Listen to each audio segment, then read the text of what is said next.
Dar prima dată diavolul niciodată nu vrea ca să te bage pe foc. De fapt, tot virusul ăsta care vine și toată problema aceasta și faptul că ne vor duce și ne vor vaccina ca pe purcei și faptul că își vor bate joc și ne vor urmări și vor pune locator pe noi pe fiecare. E ultima fază. Ei au pierdut lupta până acum, voi nu înțelegeți? Că prima dată vor să-ți fure mintea. Și în ce spun frații mei de aici? Problema noastră cu copiii pe la 12-14 ani, că ne uităm noi, bă, cine a învățat chestia asta? Aici i-a învățat, uitați, pe pereții ăștia. Pregătind latent un vrăjmaș pe care l-ai în casă și care gândește total diferit. Crescut după chipul și asemănarea reginei. Cred că ați înțeles ce am zis. Prima dată să dă bătălie aici. Dacă nu o câștigăm prin minte, o câștigăm prin cultură. Schimbăm cultura lor, grefăm. Că nici în Bucovina nu te poți duce să spui, hai să dansăm ca în Africa. Dar nici în Africa să nu le spui, stați pe locurile voastre. Cultura e importantă. În Londra ca în Londra. În Bucovina ca în Bucovina. În Africa ca și în Africa. Vă bag pe foc, de fapt este ultima șansă. Ultimul lucru pe care diavolul vrea să ne-l dea. Cea mai grea pârghie și cea mai slabă pârghie a lui este ce se întâmplă acum. Să vă vaccinați cu toții. Să vă duceți cu toții învârtindu-vă. Vă dau afară de la serviciu. Nu mai e voie să mai mergi la școală. În septembrie, unde vrei să mergi pustan? Eu vreau să mă duc și eu în concediu în septembrie. Vreau să scriu o carte. Serios, unde vrei să mergi? În Italia? Să o crezi tu. Prezintă diferență. Păi atunci stau acasă, așa da. Mulțumesc lui Dumnezeu că nu mă duc eu la magazine. Dar să vedeți când se va zice la nevastă mea, n-ai voie să intri în magazin fără. Atunci cine mai cumpără? Cine mai cumpără brânză?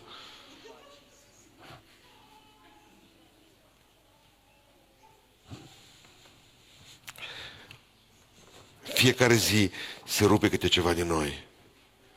Și ce simt cuptorul? Se tot încălzește. Nu-i toată. Uite, vă bag pe foc pe toți. Simplu. Nu mi se pare că stăm undeva aici și încă ne-am, băi, e cald și la tine și la mine e cald. Transpir. Câte grade sunt la voi? Atâtea. Mă, parcă mai crescut puțin. Știți cum murim, dacă nu suntem atenți. Tot crescând, ca broaștele în apă. Vreau să vă învăț câteva principii. Când cuptorul se încinge, primul lucru, aveți nevoie de o credință care să nu se lase intimidată.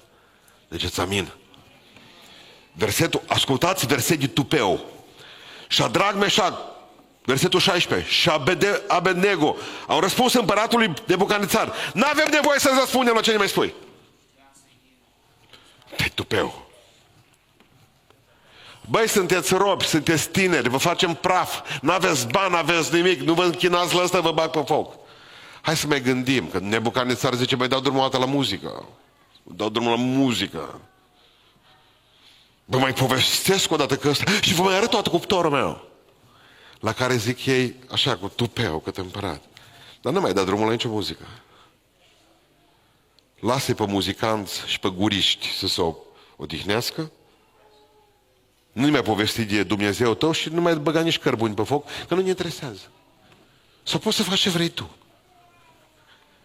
Pentru că ei așteaptă de la noi ca noi să stăm așa. Mă veți întreba ce ar trebui să facă creștinii din Canada când li se aprinde bisericile. Să stea în fața lor. La un moment dat va trebui să-i spunem și să-i atacăm cu armele lor, să ne plângem, să dăm drumul la tot felul de chestii.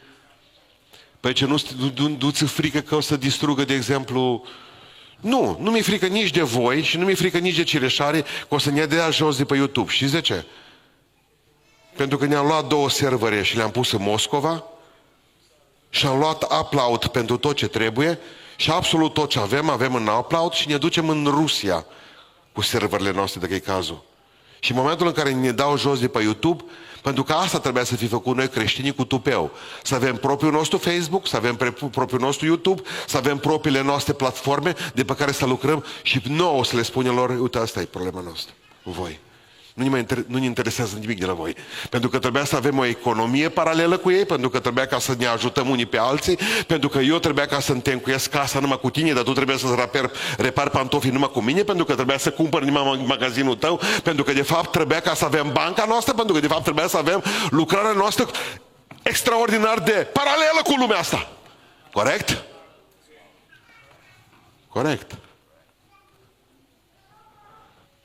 Trebuie să nu ne mai lăsăm intimidați. Ne dă afară din școală, semnează aici. Te rog, semnează ce ca să-i dau în tribunal. Acum ar trebui să iasă la iveală avocații noștri, că toți spun că n-au de lucru, să le dăm de lucru. Acum ar trebui ca să iasă vocea noastră la suprafață, acum ar trebui să ne plângem cum să plângă ei toată ziua și acum ar trebui să facem marșuri. Afară! Toată lumea afară! În stradă! Unde ne facem slujba? Afară! Să vină poliția pe noi! Nu avem nevoie să-ți răspundem, împărate. Suntem creștini și nu trebuiască să-mi cer scuze pentru asta. Da, să trăiești șeful, cum să nu? Uite, dacă zici tu, ne plecăm pe genunchi. Asta e chipul tău, frumos, aurit. Zici, nu. Nu. Dragilor, întotdeauna când vine Goliat, e mare și vrea să-l intimideze pe David. Dar eu știu un singur lucru, că Dumnezeu nu ne-a dat un duh de frică, mă. Ci unul de putere care ne face să strigăm Ava, adică Tată. De ce să fie frică? Cu ce am greșit? Ce toată ziua, bună ziua, trebuie să-mi cer scuze. Vă rog să mă iertați pentru, cum mi-a spus, să-ți cer scuze pentru limbaj. E al meu, e la mama!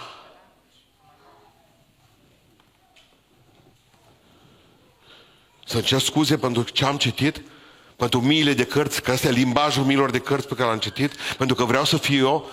Vrei să mă uniformizez? Ce vrei? Să seamăn cu albă ca zăpada?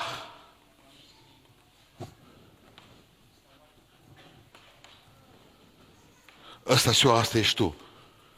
Suntem bine cum suntem. Slavă lui Iisus Hristos. Nu trebuie să ne cerem scuze pentru asta. Nu-mi cer scuze pentru că sunt român. Nu-mi cer scuze pentru că mama m-a născut pe la Pentecostal. Nu-mi cer scuze pentru absoluturi. Vrei să mă dai afară din serviciu? Foarte bine! Mă duc în altă parte. De la școala asta, plec la alta. Noi ținem pe ei, nu ei ne țin pe noi. Nu. Stăm toți ca vitele duse la bator. Nimeni nu comentează nimic. Toată lumea știți să trăiți șeful, ni frică de dumneavoastră. După ce am plecat de aici 2 săptămâni de zile, nu mi-am putut accesa Facebook-ul, dar nu că că oricum nu prea mă uit eu pe el.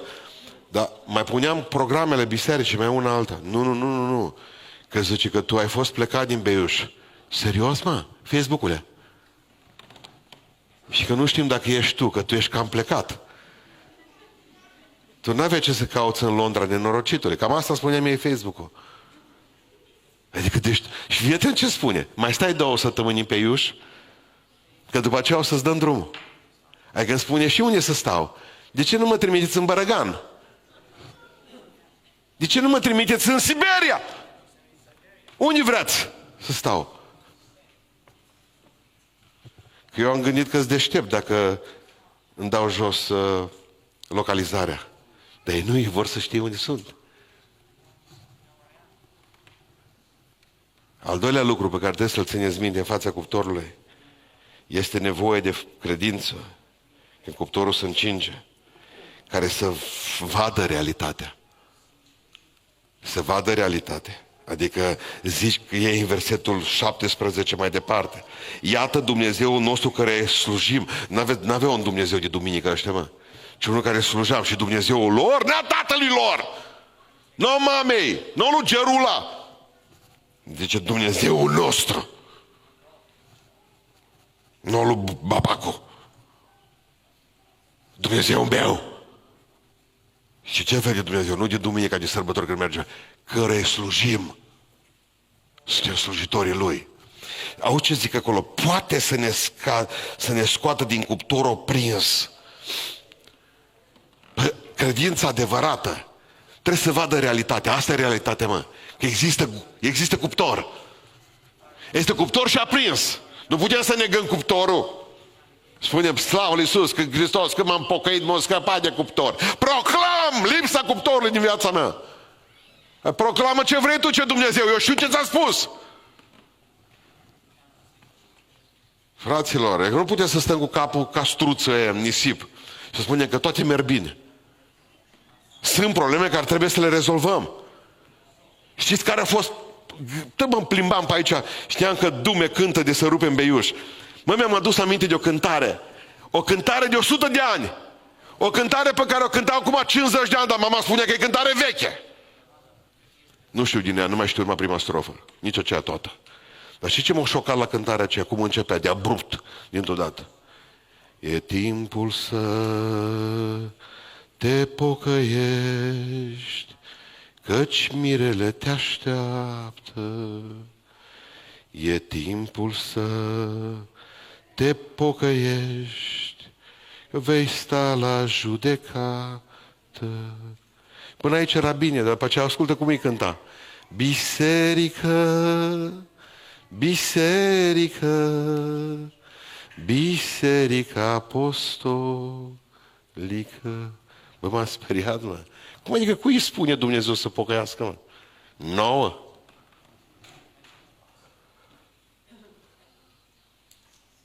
Că dacă nu te pocăiești, vei sta la judecată.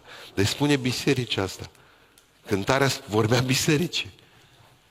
Păi în primul rând trebuie să nu mai stăm cu capul în nisip, că până nu ne ajunge nici în cuptor. Ba da, mă, ce suferă ăștia din lume, suferim și noi. Amin. Asta e problema. Suntem aici în Londra, între ei, muncim împreună. Avem necazuri. În primul rând, există posibilitatea acestui cuptor. Pentru că spune, tu ai puterea, Nebucadnețar, să te distrugi, să faci cuptorul mare. Tu ai puterea aceasta. Adică nu negăm existența cuptorului. Există. Problema există necazuri, frământări. Satana, știu că a putut să-l chinuie pe Iov. Iov nu spunea, uite, nu există Satana, nu există. Cum să nu fie că ești în vârful gunoiului? Te scarpini, nu mai ai copii. Cum să nu fie Satana? Nu mai ai casă, nu mai ai nevastă, nu mai ai sănătate. Există Satana. Există cuptor, nu-l neg. Al doilea lucru care mi se pare interesant aici, adică eu cred că Dumnezeu e suveran. Dumnezeu e suveran. Deci dacă ne scoate, ne scoate, dacă nu, nu. Nu vi se pare că doi oameni în aceeași mașină, unul moare, unul nu, dar nu vorbiți despre altceva decât suveranitatea lui Dumnezeu. Mă uitam pe Netflix într-o seară că m-a interesat subiectul acesta despre moartea judecătorului Paolo Borsellino, dacă mai țineți minte dumneavoastră, în 1992. Atunci, înainte de asta, îl dinamitaseră și pusese trotil sub Falcone. Ăsta era procurorul șef al Siciliei. Gândește cu 6 luni de zile. Pe aceea l-a atacat pe judecător. Știa că moare până la urmă. Îi semnase condamnarea la moarte, mafia. O pus sub el, știind că merge acasă, o pus acolo unde mergea la maică sa dinamită. Dar povestea unul dintre membrii lui a gărzii de corp, un lucru interesant. Am fost 6 polițiști în ziua aceea care îl păzeam pe Borsellino, pe judecător. Ne-am dus la mama lui acasă. 5 dintre colegii mei s-au luat, s-au dus cu el în jurul lui. Era o mașină lângă lift pusă cu trotil. Eu zic, eu trebuie ca să mă duc să închid portiera la mașină. În chipul când am închis portiera la mașină, s-a produs deflagrație. O scăpat, mașina lui a zburat cu el cu tot în aer. O scăpat. Știți ce spunea omul ăla simplu? N-are el treabă cu Dumnezeu. Nu știu omul, dacă... Dar atunci stătea, că era un film documentar. Deci n-a fost nici mai bun, nici mai rău ca și colegii mei. Tot fără Dumnezeu și eu și ei. Deci nu știu de ce ori murit toți, bucăți, că n-am mai putut recupera din ei, numai bucăți. Eu câțiva metri, 2 metri mai încolo, trăiesc. Dumnezeu e suveran. Tot m-am întrebat de ce reușește performanța să ia mama de la 5 prunci. Aia nu pot pricepe. E suveran. Și când Dumnezeu zice că trebuie să te duci pe acolo, trebuie să te duci pe acolo, mă, nu poți scăpa de cuptor, ca de teze. Mai țineți minte de tezele la mate? Vinea profesorul, zicea, gata, extemporal. Nu scăpam de el. că mă doare, că mă... Zice, lasă, nu-i problemă, că îl dai mâine atunci, că te doare astăzi. Nu, tot ce făceam atunci? Îl împingeam pe mâine. Mai tremura o zi. Am citit caz adevărat. S-a dus un european al nostru mai în vârstă la un trib de canibali. Nu știu că mâncau oameni. Am și când l-au văzut cum arată, cred că lui s-o tăiat la foame. O să noi, mersi, seara nu cinăm. Deci, ideea era o chestie că o scăpa dintre canibali. Nu scăpase nimeni cu viață. Gândiți-vă. Fericit s-a urcat pe barcă. S-a dus pe barcă acolo să fugă tot mai repede de canibali. Măi, eu căzut proteza. S-a dat jos după proteză. L-a mâncat un rechin. Nu. Stupid? Dumnezeu e suveran. Eu nu mai întreb de mult de ce se întâmplă lucrurile astea. Știu că Dumnezeu face și desface. Ascultați ce spune. Dumnezeul nostru e atotputernic. Totul e supus voinței divine, amin. Punct. Dumnezeu poate să ne scape, poate să nu ne scape. Simplu. 3. Al treilea lucru. Avem nevoie de o credință care să știe că Dumnezeu ne va elibera din mâna dușmanului. Ziceți amin, că asta e important. Pentru că băgați de seamă ce spune aici. Dumnezeul nostru care slujim poate să ne scoată din cuptor oprins. Poate, dar sigur, ne va scoate din mâna ta. N-am făcut diferența asta până acum. De 3 zile, 4.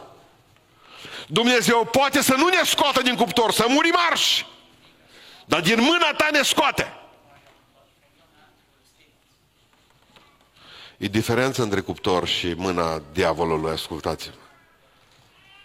Pentru că dacă voința mă duce în cuptor al lui Dumnezeu, indiferent de supraviețuire, dar 100% voi fi eliberat de mâna Satanei. Știți unde nu mai poate face diavolul nimic cu mine? Unde-s mort? Dacă am murit față de lume și trăiesc pentru Hristos, nu mai poate să facă nimic pentru mine. Dar și când plec de aici, îi fac numai atâta lui. Fentă. Plec. Simplu. Pentru că în sfârșit o să scap de mâna lui. Dacă se întâmplă că mor sau că trăiesc, fie că murim, fie că trăim, noi suntem mai... Domnule, ascultați ce frumos spune Pavel, un lucru extraordinar, în Filipeni 1:20. Acum ca întotdeauna, zice Pavel, Hristos va fi proslăvit în trupul meu, fie prin viața mea, fie prin moartea mea, căci pentru mine a trăit Hristos și a muri este un câștig. Slavă Domnului! Nu mai sunt supus legilor diavolului. Nu mai are ce să mai facă diavolul. Dar pierd bătălia asta. Dacă mă vor duce, mă vor băga, mă vor lega, mă vor vaccina, mă vor împacheta, vor face o grămadă cu lucruri. Dar mâna diavolului niciodată nu mai are putere asupra mine. Dacă mor, dacă trăiesc, asta e voința suverană lui Dumnezeu, dar mâna Satanei nu mă mai apasă pe mine. Și Domnul să vă ajute la aceasta, să vă gândiți că ele, cuptoarele, sunt opționale în mintea și în inima lui Dumnezeu. Asta poate să fie să vi se întâmple sau nu, să treceți sau să nu treceți pe ele. Dar 100% Dumnezeu vă va scăpa de mâna de dușmanului, de Satana. Satana nu va mai avea puterea asupra voastră. Satana nu va mai avea puterea. Nu spuneți că e greu. Sâmbătă, transpirat tot, frământat, 250 de kilometri la nuntă. Soare, 40 de grade, mireasă, poliție, că era pe la poliție pe acolo, plin de polițiști, să stai la o nuntă între polițiști, gândind, nu, ăsta nu mi-a luat ăsta permisul în urmă cu 3 luni. Suspicios, știi, oamenii ăsta. Cei doi, căsătorie, mire și mireasă, știi ce spune pastorul cu care am fost? Eu am predicat Evanghelia, el a zis că face și cununile, nu știu ce jurăminte, povești acolo. Zice, și acum sărută-ți mireasa. Mirele să leșine, l-am văzut că se învârte. La care mireasa explică întregi audiențe de ce e starea aia. Ce pentru prima dată. Băi, voi ați auzit ce am zis eu acum?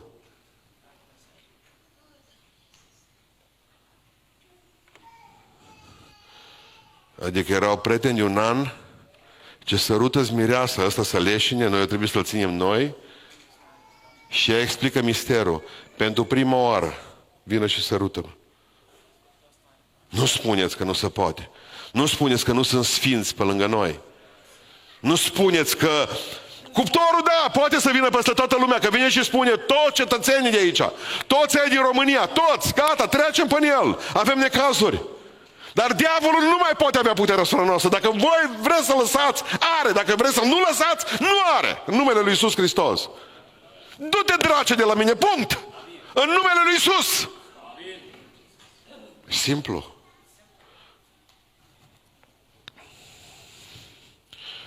Când l-au trimis pe James Calvert, de-a plecat misionar în Fiji, măr și-au spus toți, dar zice, vezi că acolo sunt canibali, o să vă omoare. Și ce spun James Calvert? N-are ce să ne mai omoare, ci că noi am murit deja, că n-am hotărât că mergem misionari. Ce să mai omoare pe noi? Ne-am hotărât că murim, fie că trăim, fie că murim, noi suntem ai Domnului, aleluia, aleluia, zic. Ce să mai omoare de noi? Ce dăm pe pământul acesta? Când pe Odiseul nostru, pe Ulise, când au ajuns în Ogygia, în insulă, au venit nimfa Calipso. Deci că era Huriem. Și ce a spus? M-am îndrăgostit de tine. Și a zis, uite, eu sunt semizeiță, că asta era. A zis, dacă tu te căsătorești cu mine, îți promit nemurirea. Să fii om și să te gândești că cineva îți promite nemurirea.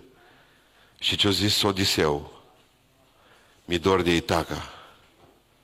Am o deșteaptă de muiere acolo. Am un prunc pe Telema.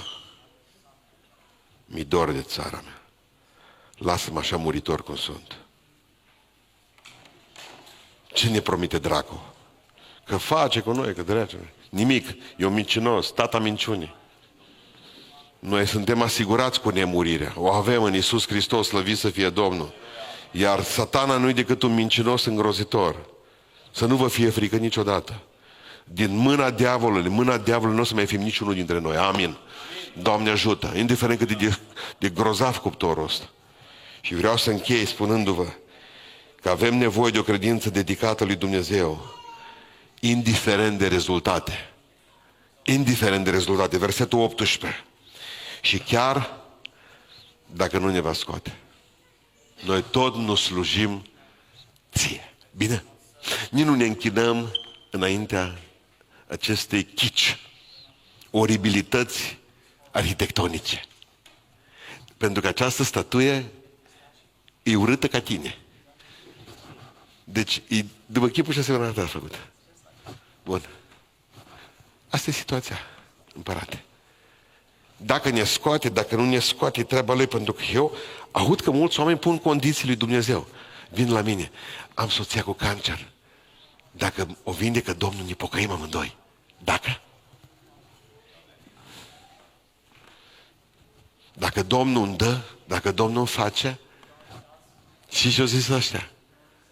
Chiar dacă murim, noi nu ne închinăm la asta. Nu ne închinăm la asta. Pentru că te voi urma dacă. Te voi urma dacă.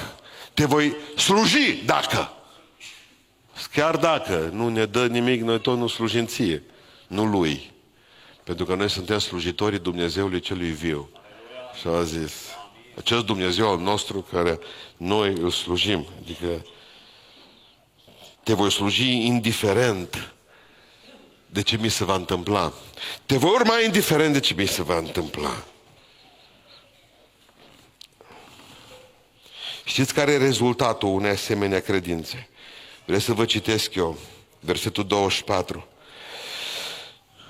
Înspăimântat s-a sculat repede împăratul, a luat cuvântul și a zis sfernicilor, n-am aruncat noi în mijlocul focului mei 3 oameni legați. Și eu răspuns împăratului, negreșit împărate.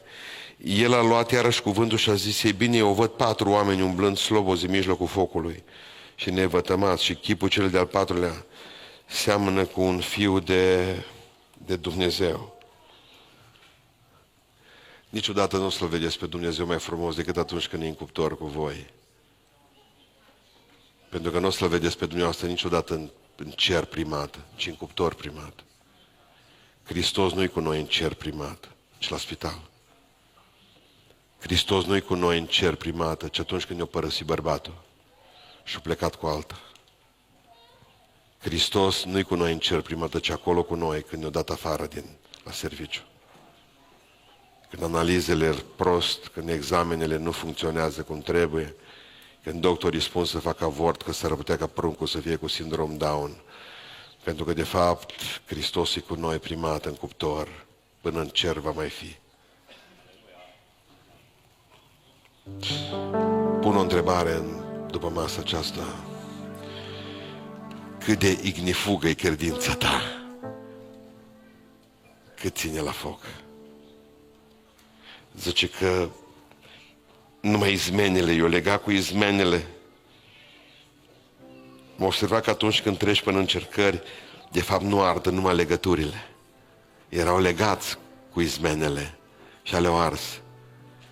După ce treci până o încercare, nu mai vezi din toate că ai scăpat și de aia, și de aia, și de aia, și de aia. Și te scapă Dumnezeu de ele, că nu mai sunt probleme de genul acesta. Nu disprețuiți focul, că arde tot ce-i rău în noi și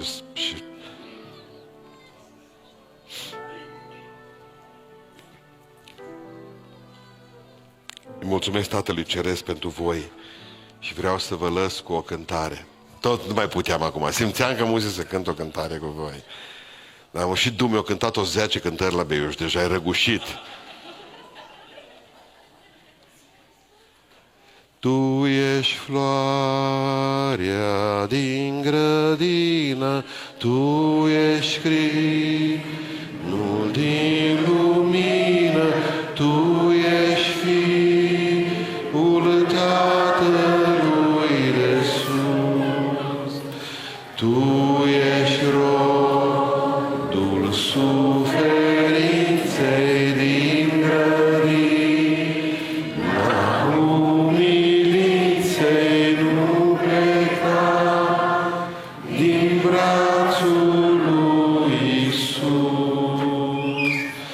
Pe cărare e durere la prime și mângâiere ai răbdare și te roagă lui Iisus. Pe cărare-i suferință, e dispreț și